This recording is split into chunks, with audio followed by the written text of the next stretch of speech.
Hey there, it's me again. Before I start on World 6, I want to talk a bit about a conversation I had with Zach. I hadn't talked to him in a while, and I think we got off on the wrong foot, so I was attempting to remedy that.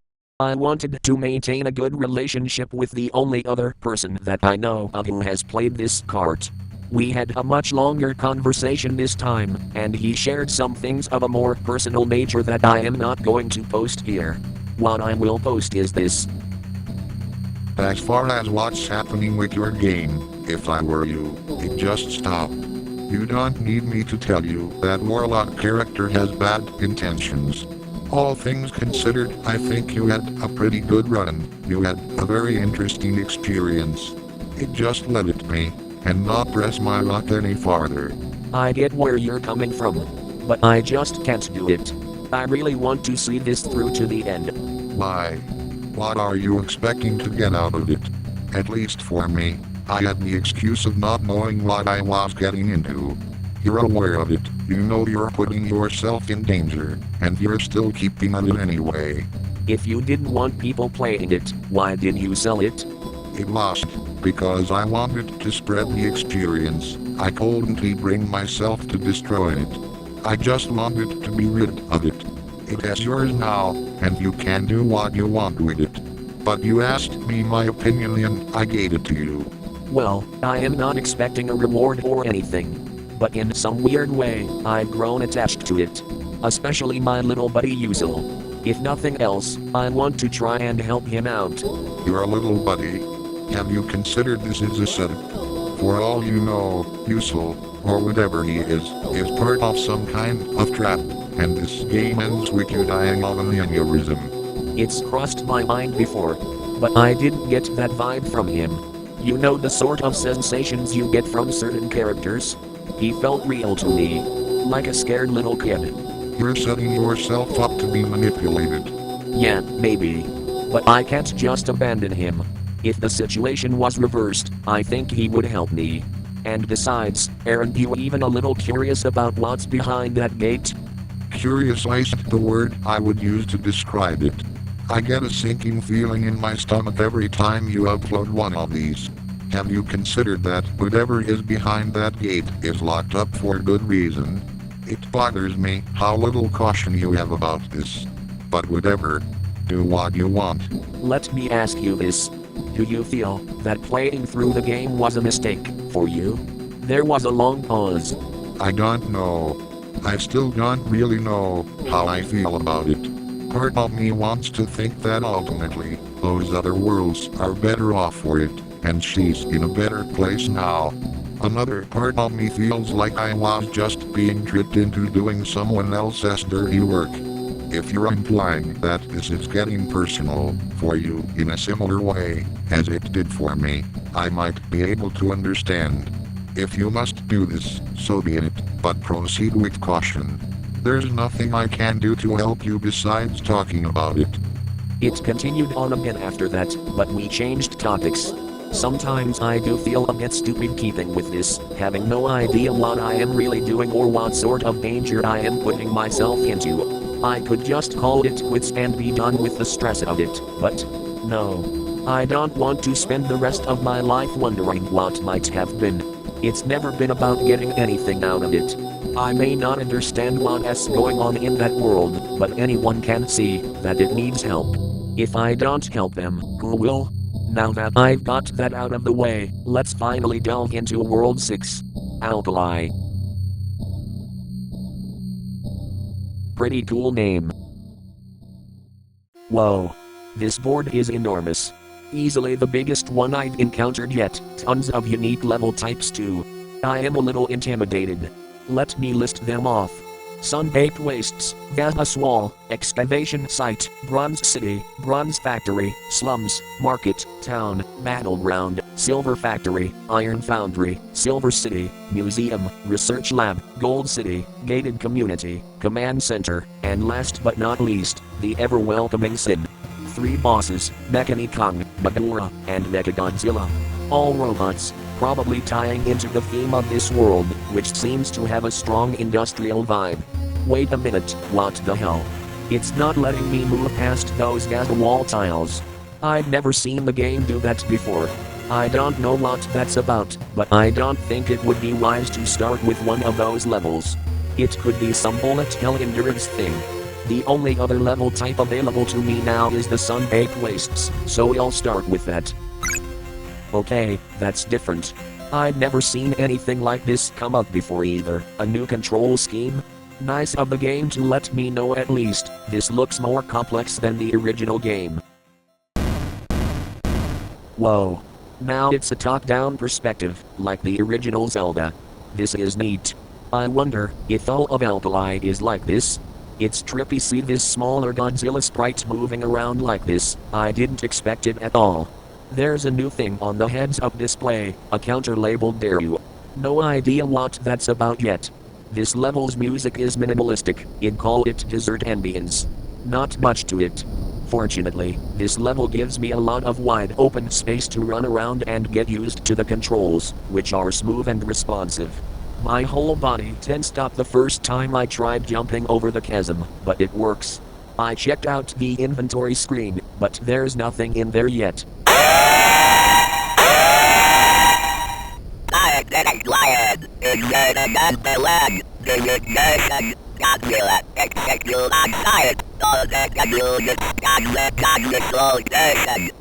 It's our first enemy, a bronze robot that I am assuming is called Bergen. And they know Godzilla's name. The Bergen can walk around in 4 directions like I can, fire a little bullet from their mouth, punch and kick. Slow, and easily dealt with. Though he does drop health or energy when destroyed, but little coins that add up on the dare counter. A bronze coin is worth 5 dare you. You can find them lying around in some areas. That's great and all, but I am not seeing any health or energy capsules, which is worrying me. How am I supposed to regain my health here? I am going to have to play this very carefully until I figure that out.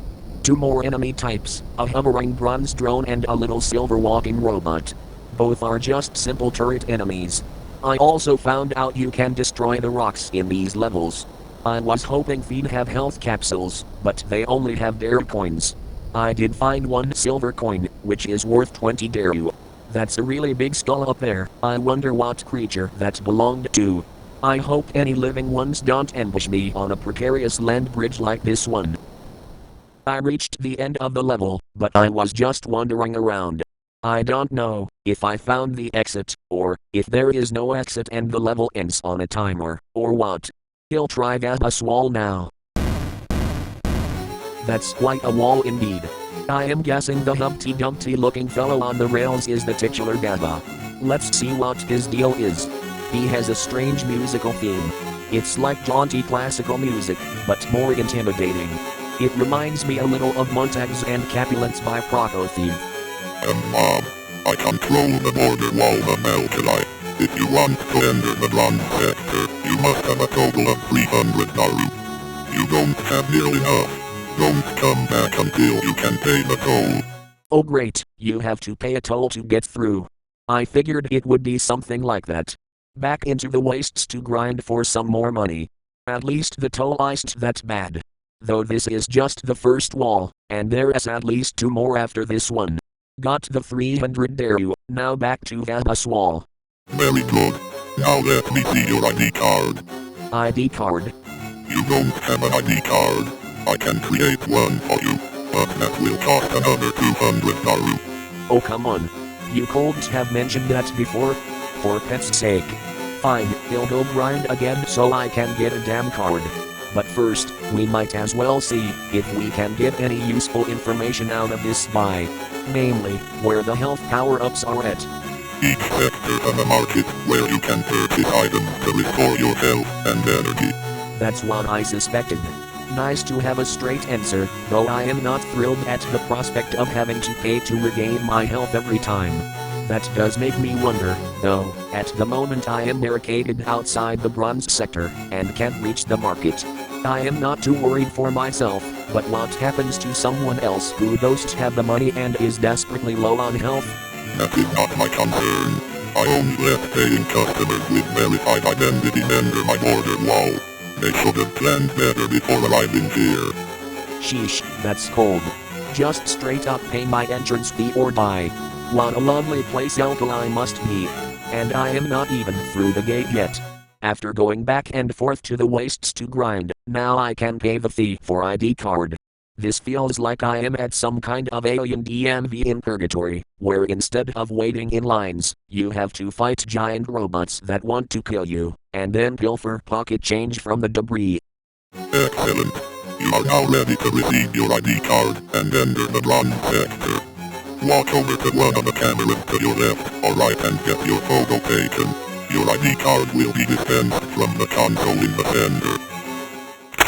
Here is your bronze sector ID card. Do not lose it, or you will have to buy a replacement. 20,000 tons? Does the Godzilla I am playing actually weigh that much, or is that just statistics from the movies or something? Whatever, this part was ridiculous. Now I can finally enter the bronze sector. Gotta say, though, it does feel damn satisfying seeing Godzilla stride in through that gate. I hope entering the Sin Gate later feels as nice. Godzilla's finally in, but Rodan. In the midst of all the grinding and dealing with Vaba, I completely forgot about Rodan. Oh no. Please tell me that Vaba isn't going to do what I think he's going to do. I am Bob. I control the border wall of Alkali. If you want to enter the bronze sector, you must have a total of 300 Daru. Oh god, I've got to do all of that again? You've got to be kidding me. Maybe I can reason with him. I am aware of that Godzilla foreigner who crossed through recently. I don't care what your connection is to him. You still have to pay your toll and purchase a bronze sector ID card. That went over about as well as I expected. I don't think he realizes that Rodan and Godzilla are both controlled by me, but it doesn't matter. Well, back to the grindstone. I am going to get a drink and some snacks. Something is telling me that Alkali is going to take a while. Just a feeling. I suppose it's probably a good idea for me to get used to playing Rodan with this new control scheme anyway. I think Godzilla will be fine for the moment just sitting where he is, so I am going to do what I need to in order to get Rodan past the stupid wall. He handles pretty much the same as Godzilla. Oh, I can't believe I hadn't mentioned this before now, but this is Rodan's energy attack. It's a blast of mist from his mouth. It reminds me of the fire breath in the Kirby games. Speaking of fire, the mist is flammable. If it gets hit by enemy fire, the clouds of mist burst into flames. So that's fun. He can also fly, though you can't reach a high altitude in this top-down view. Handy for getting out of an ambush, but not much else. Hey, wait a minute. Rodan can fly. I've got an idea forming here. A wonderful, awful idea. I have to do this right in front of him, so better move fast. Go go go. I would not only imagine if I lived.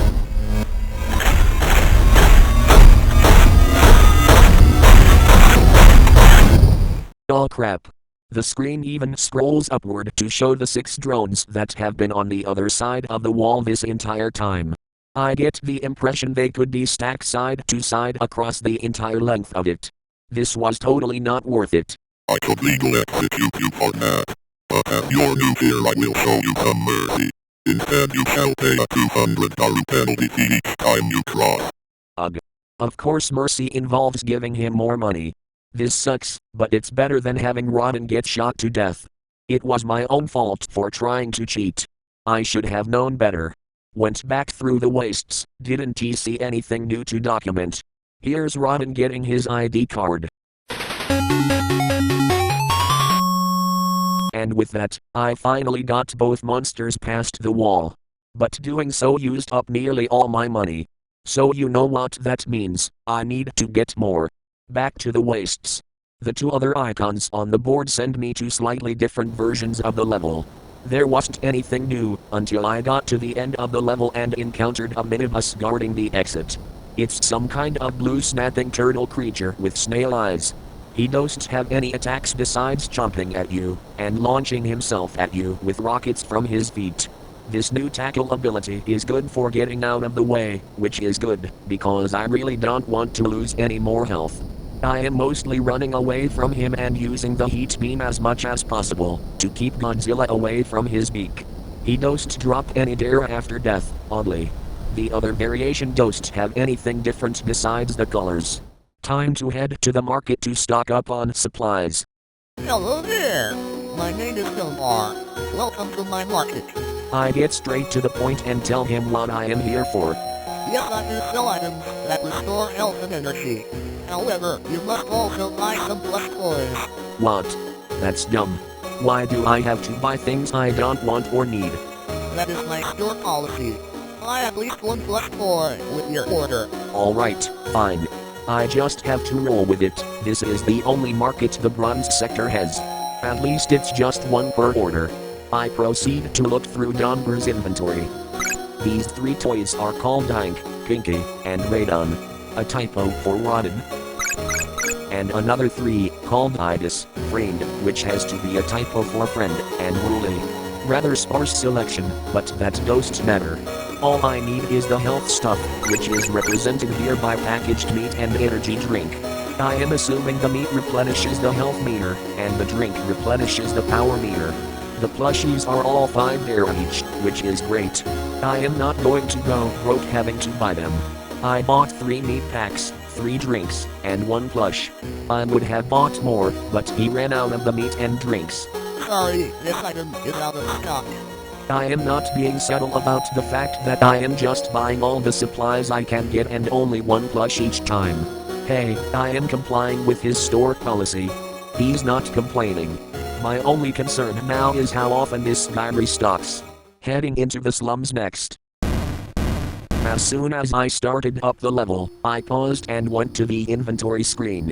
I do like the way that the inventory organizes your items by alphabetical order. Anyway, it's the moment of truth. We're going to find out just how much of a pain Alkali is going to be. Selecting the meat package and it replenished 5 blocks. That is not bad at all. 10 dare for restoring half my health. I just hope I won't need to use them constantly. I am not loving this change in gamma plane mechanics, but I was expecting much worse after dealing with Vaba. I've stood here for a couple seconds and there's no sign of anything attacking me. Just some very soft, melancholy music. It suits this dismal looking place. While I've got some time to breathe, I want to see if the plush toys are capable of doing anything. I choose you, Pinky. Go forth and attack. Well, it doesn't do anything it seems. It really is just a plush toy. Some guy just ran up and stole it. Hey, that's mine, you little asshole. Get back here. Is he running back to his parents? Stupid boy. What were you thinking? Do you know how much danger you're putting us in? The spirit on the floor. I thought you didn't fly. And that's why you ran with him chasing you. Hey, do you think I am an idiot? Apologize right now. I'm sorry. Here is your toy back. Please don't set me on my grandma. Oh damn. That looks like it hurt. Fine, it's not that big a deal to me. Why do they assume I am going to hurt them over this? Especially the grandma, who had nothing to do with it. Please forgive my grandson. He's still young and foolish. He doesn't appreciate how dangerous healing can be. Is there anything we can do to help you? I would like to know more about Alkali. I am not the wisest around, but I'll answer your questions as best I can. Not to be rude, but I've never seen one like you before. Where do you come from? I am not sure how to answer that question in a way that will make any sense to her. You'll just say I am from planet Earth. It's in another solar system. I've never heard of that planet. What would you like to know about Alkali? Can you explain why Alkali has sectors and big walls between them? Alkali was not always divided into sectors. That came about when that creature called Edidus arrived here. When that horrible thing arrived, it corrupted the minds of the people, infecting them with a maddening greed, seeking more and more wealth by any means necessary. Our whole world was twisted around it. We were divided into classes. The least profitable ended up here in the bronze sector. They built these walls to keep the lower classes out of the higher sectors.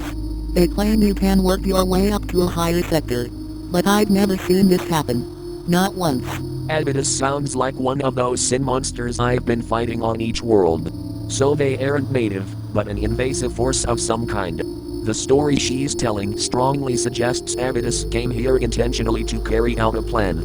Until now, I had the impression they were just mindless beasts. Though exalted, having his face carved into the bricks of his area was a detail that didn't fit with that idea. I've got more questions, but I just realized I haven't even asked the name of our new friend here. My name is Arba and my grandson is named Yad. I wish we had met under better circumstances. My name is Carl, and don't worry about what happened earlier. I forgive Yad. In fact, he can keep Pinky. Consider it my gratitude for the information you've given me. Thank you for showing us mercy. Most of Alkali would not be nearly so kind. What do you mean by that? Those corrupted by the madness are viciously defensive of what they consider their possessions. If a child or old clone like myself stole something, they might as well kill us. So in Alkali, if a child steals something, it's common to retaliate with murder. Goddamn, no wonder she was so tense. Does that qualify as legal execution like Vaba was talking about? The farther I go, the worse this place gets. What can you tell me about Avidus? I've never seen it myself, but I heard things. It's some sort of armored giant that lives at the eastern end of the gold sector. It's giant and lives at the eastern edge of the gold sector, exactly where the sin icon is on the board. That confirms what I suspected. What happened to the rest of your family? My husband died fighting against the army of Avidus. My son and his wife were worked to death in the factory. They won't let me put them to rest. They won't even let me say goodbye. That's awful. What do they gain from preventing someone from seeing their deceased family? I have no answer to that question. I don't want to imagine why. In her position, I won't either. Poor Arba, she didn't deserve this. I considered telling her that I am here to destroy Avidus, but I decided against it. I noticed that satellite in the sky over her tent. I don't want to risk saying something that could cause trouble for them. Thank you for your help. I hope things will get better for you and Yad. Hope is a fleeting thing. Goodbye, Carl. May the heavens smile upon you. I feel bad for them, but at least they were able to give me some useful information. I tried to talk to some other residents, but they either ignored me or asked for money. Kind stranger, could you spare some naru for me? I feel it's time to move on, so we'll try the excavation site next. The site is enormous, with 8 more layers ascending into the background. The music has a heavy industrial mood, fitting with the image of robots hauling thousands of tons of dirt and stone. The first one I encounter is yellow, with striped armor plates, pipes on its back, and arms like an excavator. His only attack is to wave its arms around. Like the Bergens, they drop 4 bronze there when destroyed. The next type looks like a bulldozer with arms and legs. Clearly these robots are designed for construction, but they're programmed to defend the site from intruders as well. This type doesn't walk, but rolls forwards on treads within its legs. The spikes on the frill beneath their head, and the big sickle-shaped blade on the tail kick up clouds of dust as it charges at me. It takes more damage than the first robot did. It may be hard to see, but there are silver fonts in the background behind the robots.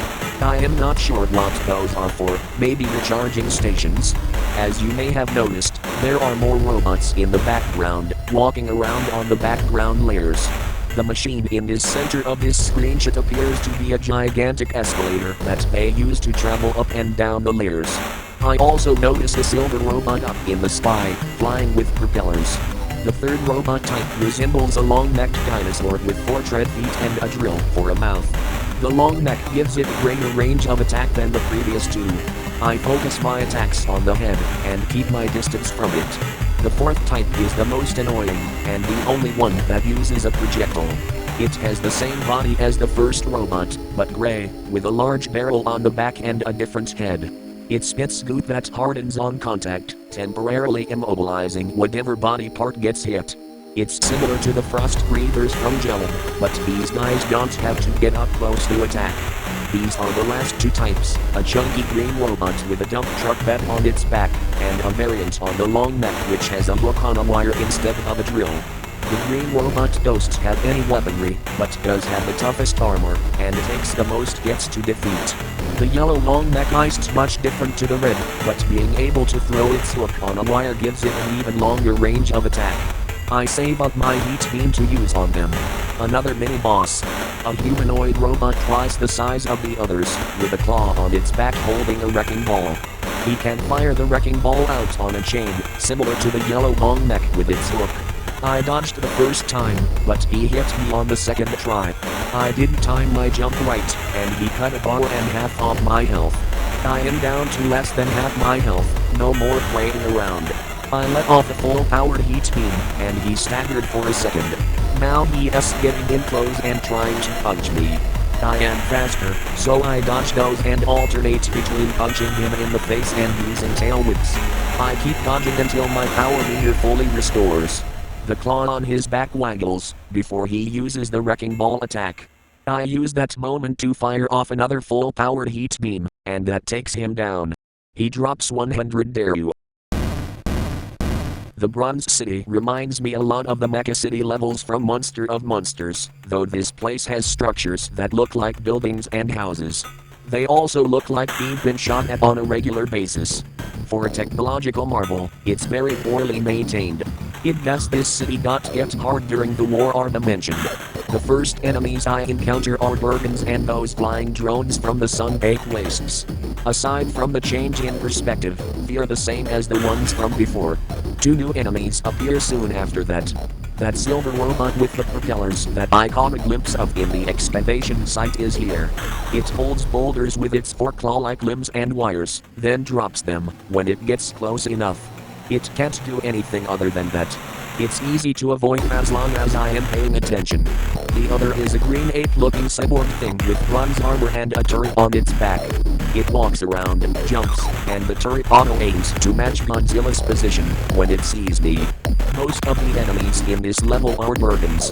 That little silver thing with the tentacle on the front also reappears here. Only other thing I have to comment on here is the music. This is probably my favorite track so far. Heavy industrial beats similar to Excavation Site, but this is quicker and more upbeat. It gives me a feeling this city used to be a very productive place, before it became a wreck. The last level type in this sector is the Bronze Factory. Like most everything else here, it's shabby and dirty. It looks like the floors haven't been cleaned in weeks. Everything but the lights hanging from the rafters have some sort of stain on them. The music is a steady beat of thumps and clanks with an intermittent sound that makes me think of a deep brassy horn. It sounds like an anthem for prolonged hours of repetitive labor. In the background, there are windows revealing an odd purple sky and a huge circular fan. I guess that's meant to cool down the workers. That seems really inefficient. Speaking of the workers, they panic and try to run away as soon as I enter the level. But some unknown voice puts a stop to that. Where do you think you are going? Just because the factory is under siege. Let me you get going. Get back to work. The workers get back to the assembly line and attempt to ignore the brawl happening in front of them. I am facing the same enemies as the Bronze City, with the exception of the cyborg ape thing. Just when I get to thinking this will be an unremarkable level, something alarming happens. Worker 37 is deceased. Worker 5 needs to report to the cafeteria that we want. One of the workers suddenly drops dead, only to be immediately replaced. That one-eyed robot with the propellers grabs the body and takes off. This must have been what happened to Arba's son and daughter-in-law. What are they doing with them? After walking through the end of the assembly line, I end up in this area. There's a shoddy brick background and no windows. It looks like I am in a lower region of the factory, underground perhaps. The floor is a collection of conveyor belts that keep me moving forwards, and there are large crushers striking down from the ceiling. My path got blocked by this one, and I had to punch it until it retracted. Only one enemy type here, some strange orange robot with a jackhammer piston in place of legs. Its only attacks are trying to stab me with its piston spike, and punching. It has an odd movement when it gets hit, as if it is trying to correct its balance. Oh god. They're taking the dead workers to a slaughterhouse. Is this where the packaged meat comes from? That is absolutely horrid. This is the worst thing I've seen yet. Is Alkali society comprised of cannibals? Or worse still, do they not even know this is happening? Are they making them eat their own family members without realizing it? I really don't want to think about that. Alerted to my presence, the blue butcher robots start attacking me. All they can do is run, jump and stab. But they're fast, and those knives hurt. I take out 4 of them before exiting the level. I am not exaggerating when I say that genuinely sickened me. I've lost my appetite. What do I even do with this information now? Do I tell Arba? No. Nothing good would come of it. I couldn't imagine what it would do to someone, knowing their child got literally butchered. I hate that I've been buying the end product of this. Sadly, as repulsive as it is, I really don't have any choice. If I want to get through Alkali, I have to keep buying them. This went from semi-enjoyable to horrific very abruptly. But I have to remind myself that enjoyment isn't what I am here for at this point. There's a friend of mine who still needs help. I am trying to get what I've just seen out of my head, moving on to the first boss.